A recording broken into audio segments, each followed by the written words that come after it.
अस्सलाम वालेकुम students, hopefully आप लोग सब खैरियत से होंगे।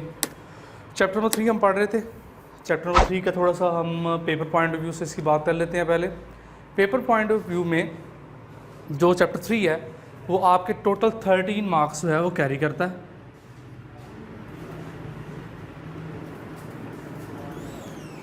तो इसकी वेटेज किस हिसाब से होती है हम वो भी देख लेते हैं। इसमें से 13 मार्क्स इसमें से किस तरह बनते हैं, 2 इसमें से MCQs आएंगे, उसके बाद 3 इसमें से शॉर्ट क्वेश्चंस हैं, और उसके बाद 1 इसमें से लॉन्ग क्वेश्चन आता है। तो इस तरह से इसके 13 मार्क्स जो हैं वो कंप्लीट होते हैं। 6 मार्क्स इसमें शॉर्ट क्वेश्चन आते हैं। और पेपर पॉइंट ऑफ व्यू से ये बहुत इंपॉर्टेंट चैप्टर है, क्योंकि आप लोग 9th क्लास में पढ़ चुके हैं। तो 13 मार्क्स इसके साथ चैप्टर नंबर 4 इसके साथ पेयरिंग होती है कि एक पार्ट लॉन्ग का इसमें से आएगा और एक पार्ट आपका जो 4 चैप्टर है उसमें से लॉन्ग आएगा। तो हम लोग स्टार्ट करते हैं इसको। हम एक्सरसाइज 3.3 के ऊपर थे। 3.3 एक्सरसाइज को हम कवर कर रहे थे।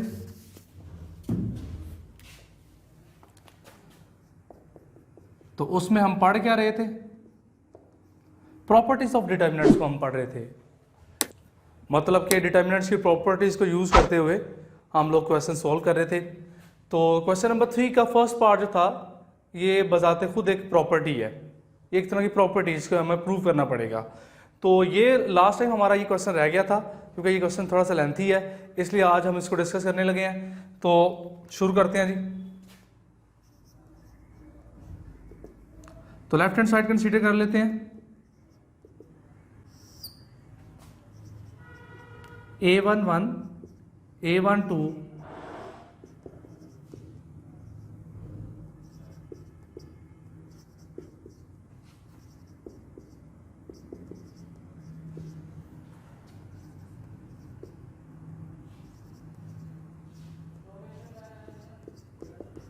तो यहाँ पर ये असल में है क्या था, ये इसके एलिमेंट्स लिखे हुए हैं।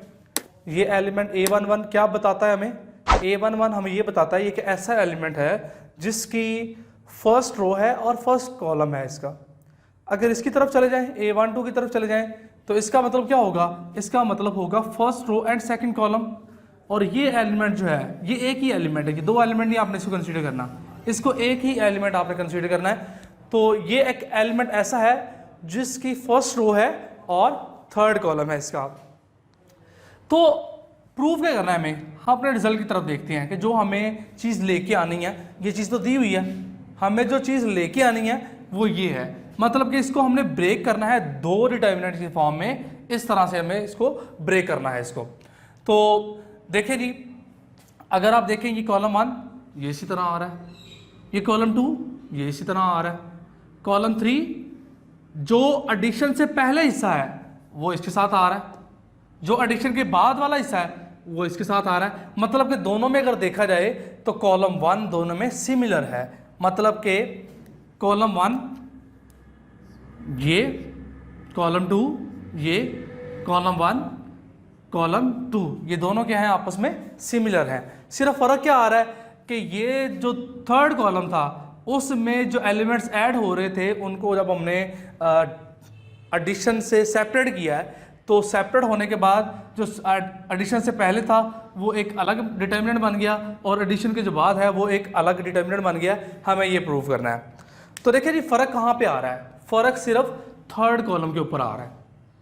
हमने जब बात की थी हम किसी डिटर्मिनेंट को एक्सपेंड करते हैं, तो एक्सपेंड करने से क्या होता है, एक्सपेंशन हम रो 1 से भी कर सकते हैं, रो 2 से भी कर सकते हैं, रो 3 से भी कर सकते हैं, कॉलम 1 से भी कर सकते हैं, कॉलम 2 से भी कर सकते हैं और कॉलम 3 से भी कर सकते हैं। ये हमने बात वहाँ पे कर ली थी कि एक्सपेंशन किसी भी रो से या कॉलम से हो सकती है। अब यहाँ पर फर्क किसका आ रहा है, कॉलम 3 का आ रहा है। तो हम इस डिटर्मिनेंट को कॉलम 3 से एक्सपैंड करने लगे हैं। तो इसको एक्सपैंड करते हैं जी कॉलम 3 से, एक्सपेंडिंग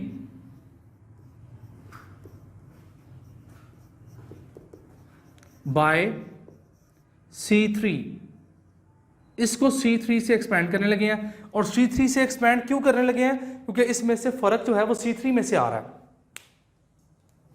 C3 का फर्क आ रहा है, तो इसलिए इसको एक्सपेंड करेंगे C3 से।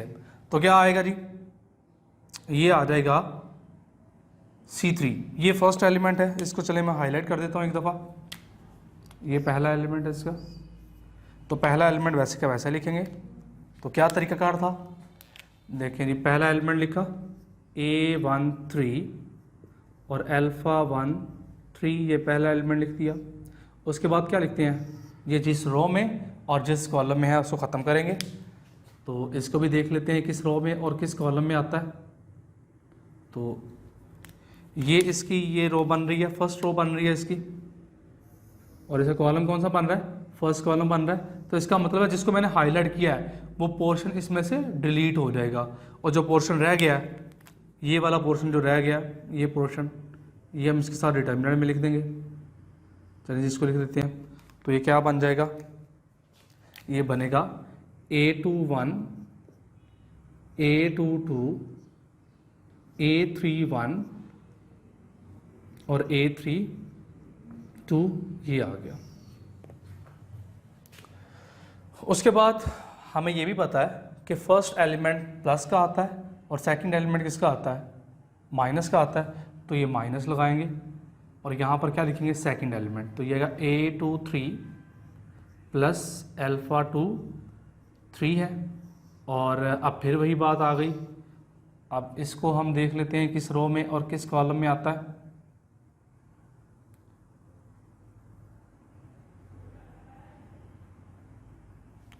तो अब किसकी बारी है जी, A23 की। ये किस रो में आ रहा है, सेकंड रो में आ रहा है, और कॉलम इसका थर्ड बन रहा है, तो कॉलम इसका थर्ड है। तो इसका मतलब ये पोर्शन जो हमने हाईलाइट किया, ये ब्लू लाइन से राइट की तरफ और ये नीचे की तरफ, ये ख़त्म हो जाएगा, और सिर्फ कौन सा पोर्शन लिखा जाएगा, ये जो पोर्शन बच गया है ये हम लिख देंगे। तो यहाँ पे ये लिख देंगे साथ में। तो ये आएगा A11, A12, A21 और A22 आ जाएगा, ये आ गया जी। अब उसके बाद उसके साथ क्या आएगा, उसके साथ ये आएगा। अब थर्ड एलिमेंट की बारी आ गई।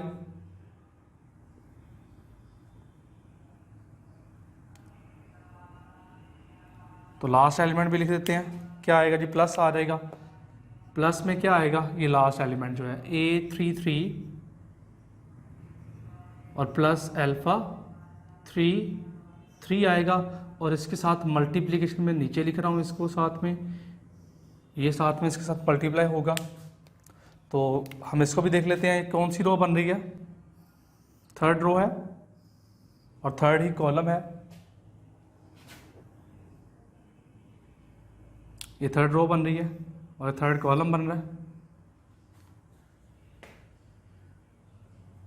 तो इसको हम एलिमिनेट करेंगे यहाँ से, तो फिर हमारे पास क्या बच जाएगा,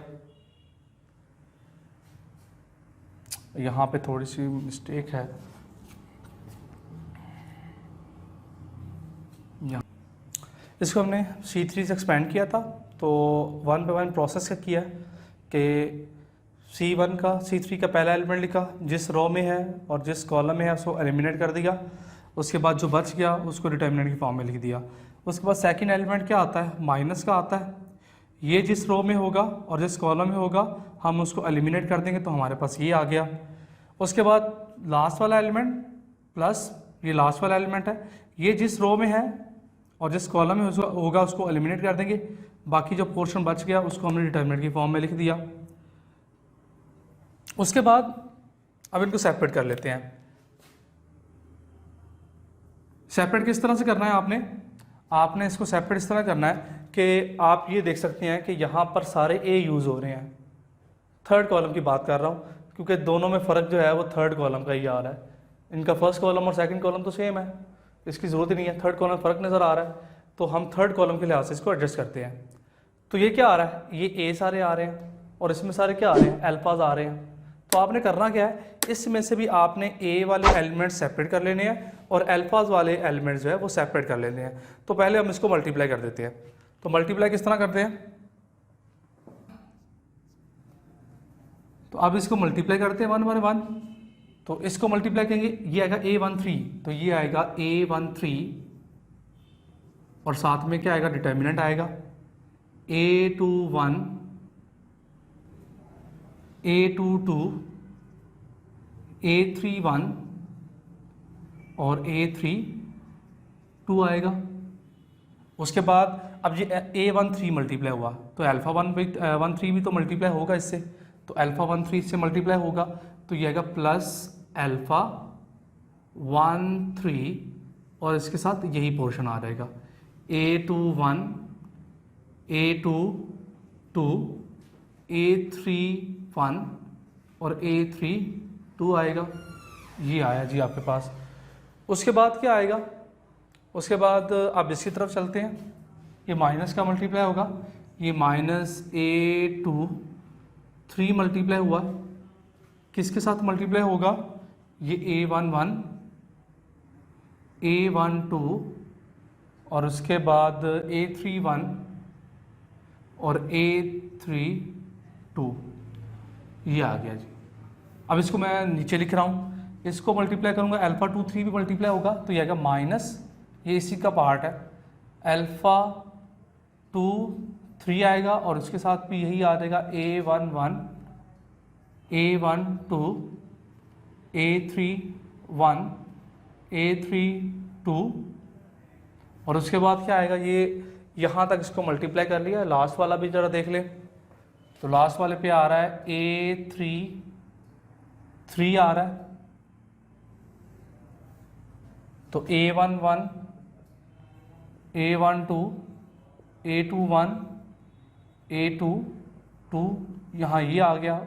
अब ये A33 है तो इसके साथ और मल्टीप्लाई क्या होगा, अल्फ़ा 3 भी मल्टीप्लाई होगा, तो ये हमारे पास क्या रह जाएगा, A11, A12, A21, A22, ये आ गया।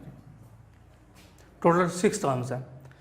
हम इसमें से अब ये करते हैं कि जो A वाली टर्म्स हैं हम उसको सेपरेट लिख लेते हैं, जो अल्फ़ा वाली टर्म है वो हम सेपरेट लिख लेते हैं। मतलब मैं इसको हाईलाइट कर देता हूँ कि अल्फ़ा वाली टर्म मैं हाईलाइट करने लगा हूँ, एक ये अल्फ़ा वाली टर्म है, उसके बाद एक ये अल्फ़ा वाली टर्म है और एक ये अल्फ़ा वाली टर्म है। इनको मैं एक साथ लिखूँगा और बाकी जो A वाली टर्म्स हैं उनको मैं एक साथ लिखूँगा। तो लिख लेते हैं जी, यहाँ पर A वाली ये टर्म है A13 और साथ में है A21, A22, उसके बाद है A31 और A32, ये आपके पास है। उसके बाद A वाली टर्म कौन सी है, ये भी A वाली टर्म है, तो साथ में लिखेंगे A23 और ये है A11, A12, A31 minus A31 और ये क्या है A32 और A वाली टर्म कौन सी है, ये वाली A वाली टर्म है, तो साथ में लिख देंगे A33 और ये आएगा A11, A12, A21 और A22, ये A वाली टर्म लिखी है।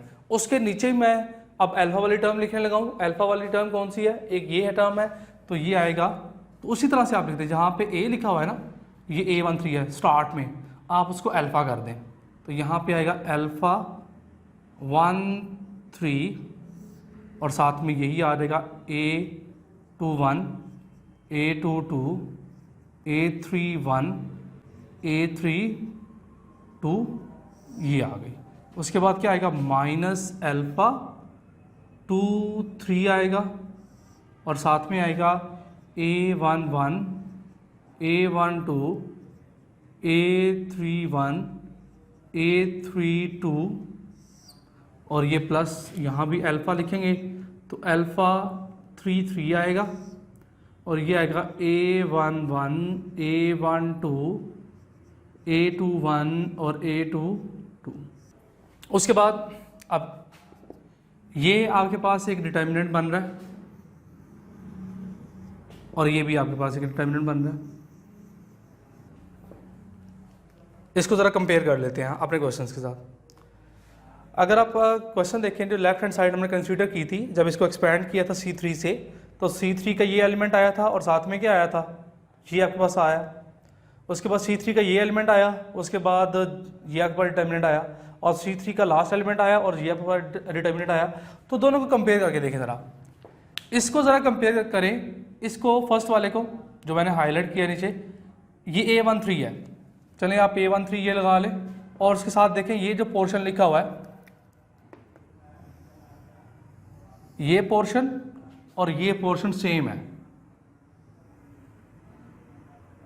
उसके बाद ये वाला पोर्शन और ये वाला पोर्शन सेम है,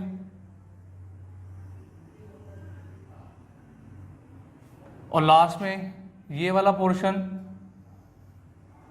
और ये पोर्शन जो है ये सेम है। अगर ये सेम है तो हमें ये कैसे मिला था जब हमने इस डिटर्मिनेंट को C3 से एक्सपेंड किया था? तो इसका मतलब है ये भी C3 से एक्सपेंशन बन रही है। इसमें फ़र्क क्या आ रहा है? इसमें फ़र्क ये आ रहा है कि शुरू में 2 टर्म्स आ रही थी और इधर शुरू में 1 टर्म आ रही है। अगर हम इसी को बैकवर्ड लेके जाएंगे, अगर इसको बैकवर्ड लेके जाते हैं तो फिर क्या लिखेंगे? इसको हम लिखेंगे A11 A12 A21 A22 A31 A32, और ये शुरू वाले जो नंबर्स हैं ये क्या बन रहे हैं? ये C3 के एलिमेंट बन रहे हैं। तो C3 में लिख देते हैं इसको, तो ये आएगा A13 A23 A33, ये एक डिटर्मिनेंट बन गया। अब इसी तरह से ये भी इसी तरह से है। इसमें फ़र्क क्या आ रहा है? इसमें एक ही जगह अल्फाज आ रहे हैं, कंपेयर कर रहे हैं, तो ये ए है तो ये अल्फा है, ये ए है तो ये अल्फा है, ये ए है तो ये अल्फा है। तो इसी तरह से लिख सकते हैं, सिर्फ फ़र्क क्या आ जाएगा? लास्ट में हमने ए लिखे थे तो यहाँ पर क्या लिख देंगे? अल्फाज लिखेंगे, तो साथ में हम लिख देंगे, अब इसको लिखने लगे हैं तो ये आएगा A11 A12 A21 A22 31 32, ये अल्फ़ा 13 अल्फ़ा 23 और अल्फ़ा 33। तो ये आपका पोर्शन ये क्या बन गया? हमारा राइट हैंड साइड बन गया। तो यही हमारा रिक्वायर्ड रिजल्ट था, हमें यही प्रूव करना था। अच्छा, उसके अब इसमें ज़रा देख लें, ये प्रॉपर्टी मैंने आपको पहले बताया था, ये एक किस्म की प्रॉपर्टी है, ये सेपरेट से एक प्रॉपर्टी है। प्रॉपर्टी किस तरह से है? ये प्रॉपर्टी किस तरह से है? ये आप कह सकते हैं, ये प्रॉपर्टी इस तरह से है कि अगर यहाँ पर कोई एलिमेंट्स 2 एलिमेंट्स ऐड हो रहे हैं, हम क्या कर सकते हैं? उनको अलग अलग करके कॉलम बना सकते हैं या रो बना सकते हैं। मिसाल के तौर पर इसको हम एक और तरीके से लिख लेते हैं कि किसी और तरह से हम इसको कैसे लिख सकते हैं। हमें अगर रो वाइज आ गया, मिसाल के तौर पर मेरे पास इस तरह से आ जाता है, ये डिटर्मिनेंट है A11 प्लस B11 और A21 प्लस B21 और A31 प्लस B31, और यहाँ पर आ जाता है A12 आ जाता है, A22 और A32 आ जाता है, और यहाँ पर A13 A23 और A33, ये इस तरह से कराया जाता है। तो इस रिजल्ट को हम कैसे लिखेंगे? इस रिजल्ट को हम लिखेंगे, अब ये 2 फिर ऐड हो रहे हैं, हम इनका फिर, अब ये कहाँ, इनकी पोजीशन क्या है? C1 है पोजीशन, तो C1 पोजीशन में हम इसको सेपरेट करेंगे। मतलब कैसे लिखेंगे? पहले लिखेंगे A वाले एलिमेंट्स और बाकी एलिमेंट्स वैसे के वैसे ही।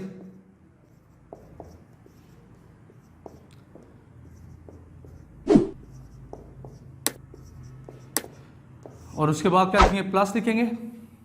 अब ये A वाले तो लिखे गए हैं, कौन से रह गए हैं? B वाले, तो यहाँ B लिख देंगे, B11 B21 B31, और यहाँ पर लिखेंगे A12 A13 A22 A23 और A32 A33। तो इस तरह से इस प्रॉपर्टी को हम यूज़ करते हैं कि जब हमारे पास किसी कॉलम में कोई चीज़ एडिशन में लिखी हुई है, हम उसको सेपरेट करके उस कॉलम को ही सेपरेट कर सकते हैं। तो ये हमारा क्वेश्चन नंबर 3 था, इसका फर्स्ट पार्ट हमने किया। तो होप सो कि आप लोगों को समझ आई होगी। तो कल हम इसी को यहाँ से ही शुरू करेंगे, प्रॉपर्टीज़ ऑफ डिटर्मिनेंट्स। आप साथ साथ रिवाइज करते रहें, आगे जो क्वेश्चन आएंगे उसमें ज़्यादा प्रॉपर्टीज़ हम यूज़ करेंगे। चलें जी, आप अपना लेक्चर जो है वो ख़त्म करते हैं। तब तक के लिए ख्याल रखिएगा अपना। अल्लाह हाफिज़।